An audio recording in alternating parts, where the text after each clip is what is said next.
hip hop has been in my household since I was just fucking born, man. My dad's a crazy hip hop head. What was the first song or something that like you heard and you're like, I want to do music? It's funny. I was in the car with my dad. I think I was like 6 or 7, and he put on Nate Dogg Regulators. I don't know what it is about that song, but ever since that moment, man, I just knew that's what I wanted to make music. That's a big track. Huge too. Yeah, huge too. All right, so your image, it's a little different. You could say that. Would you call it different? I mean, I guess so. I've heard that a few times, but image-wise, man, I don't really think about it, you know? Like, even just what I put myself in, what I wear, just kind of wear what I feel, do what I feel. So if it's different, then I guess it's a good thing, right? Absolutely. So okay. Yeah, I'd say it's different. Growing up, like, who did you always bump to? Like, if there was a time in your life where things were rough or things were like, who did you always go? Who's your go-to music guy? Honestly, Michael Jackson. Michael Jackson. I'm not even gonna front. Like, why Michael Jackson? Dude, because he's Michael Jackson, man. Like, I'll be honest. Honestly, I like Michael Jackson, but I didn't like take him how people really like, gravitated really? to him. Yeah, I don't know why. I mean, he's your own, but dude, he just tickles this fucking bone of mine. Like, I don't know, I love every album he's ever done. Ever since I was a kid, like, I have all his albums at my crib still. Like, he's just something I can always put on and send out to, you know? So, MJ. He inspired you? Yeah. Yeah? Definitely. Okay. It's a lot of people who inspire me, but yeah, he's one of them. I want to talk a little bit about Overdose. Do it. All right. That's crazy. Like, that is a crazy project. Thank you. I don't want to use the word mixtape, album. Like, I'm assuming it was a mixtape, right? Yeah. Okay, yeah. But when I heard it, it played like an album. Did you do that on purpose, or when you went in and you created this, like what was like the pros? Were you like, I just want to drop something hot? But there's a theme. Yeah, definitely. I'm happy you picked up on that. Yeah. I mean, with Overdose, just the name in itself, it's Overdose. I wanted it to be like the climax of this little theme, this little series I had going on with Dopamine and Comatose before that. But I went in with Overdose with the mentality that I wanted this to be the best thing that I've made musically ever. So I put a whole shitload of time into it. Like right after I dropped Comatose, I fucking started recording for Overdose, even before I dropped Lust. So Overdose, the mentality, I just wanted it to be the best piece of music I could put out at that time. Yeah, like you even had like those skits, like those little like interludes and things like that. From some of my favorite movies, yeah. See, the first time when I heard it, well, not me, well, obviously when I heard it, but I can see when other people hear it at first, like they hear those beats and your flow.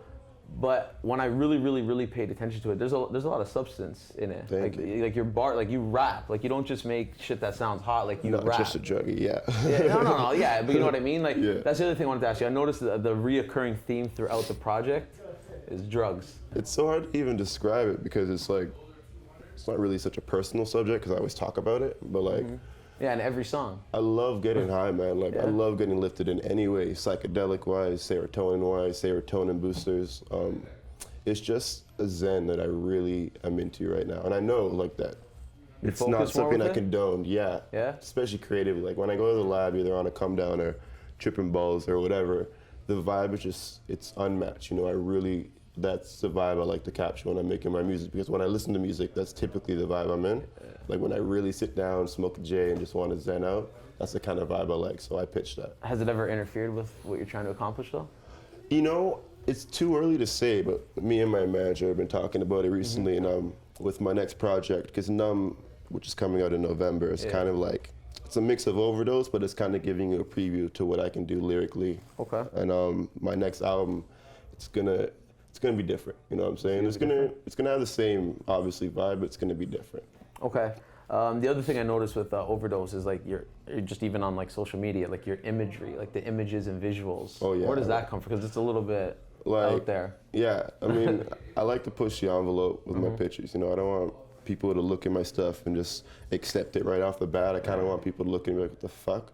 Like, what is this guy doing? Like, I used to be a photographer. Okay. Well, I hate that word. I used to take pictures all the time and edit them. And I guess when it came to my music, I think imagery is really important. So I just want my imagery to reflect the sound that I'm pitching, you know?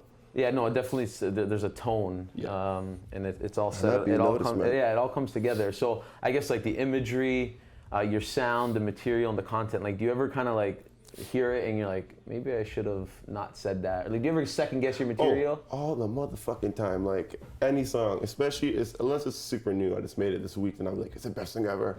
And then like a month or two later, there's always a bar or a line or a way I sang something or the reverb, whatever. There's always something little like I could have tweaked this. But that's just the artist in me always trying to make it better. But I'm genuinely proud of everything I put out. Like I'm proud of that shit, you know? Yeah, you have to be. Yeah. Well, okay, so since we're kind of talking about the studio, like I guess set the tone. What's the studio like when you get in there? Oh man, it's pretty chilling. Like I get in there. I've been actually what a lot of people don't know is I record at a community center. Like I didn't know that. Exactly. I'm not in no draped out like black robes everywhere, candles, naked bitches. No, like I record in a fucking studio. You know, right in a community center. There's kids around. Well, not in the studio, but like in the community center. But the vibe when I go in there, man, I just got a couple joints rolled, usually something to drink, and I just work alone. Like no one's in the studio when I'm in there. I don't allow anyone in there with me. I like to trial and error my shit and just do it. You write, or you just go off the top, or you feel like what's it like? Your Like approach? with my hooks, I just like I just loop the beat and sing stuff, and then I find a melody, and then I just go with that. But with my verses, yeah, I pen those. Yeah? I pen those shits definitely. So who's in the studio with you? Well, right now it's Tay Lewis. Okay. Sorry, I'm getting sick. But yeah, right now it's Tay Lewis. He's crazy. He's all over Numb. He produced all of it. And with Overdose, man, it's even with Comatose, there's a lot of producers on there. When I first started making music, I didn't really have a lot of producers I was cool with on a personal level, but I just wanted some sounds that weren't out yet. So I messaged people who had beats out on YouTube and just formed relationships. So all those producers, they were just people who I just met via internet. But now I have Tay Lewis, and that's my fucking dude. So what do you consider yourself? Are you trying to go to a mainstream, like a not top 40, but you want to like kind of hit a level that's... I want to go global. You know what I'm go saying? global? Like, this local stuff is cool, but I really want to go global. Mainstream, I don't even know what it is really. Yeah. Like, I don't know. I don't even think I could get into that alley because I don't even know how to, you know? Like, I just make what I make, but I do want to be on a global scale, just performance-wise, my music. Like, I don't want to be Bieber necessarily, but I want to have a platform where the whole world hears what I dish out. You think you can handle that? Fuck yeah. Yeah? Yeah.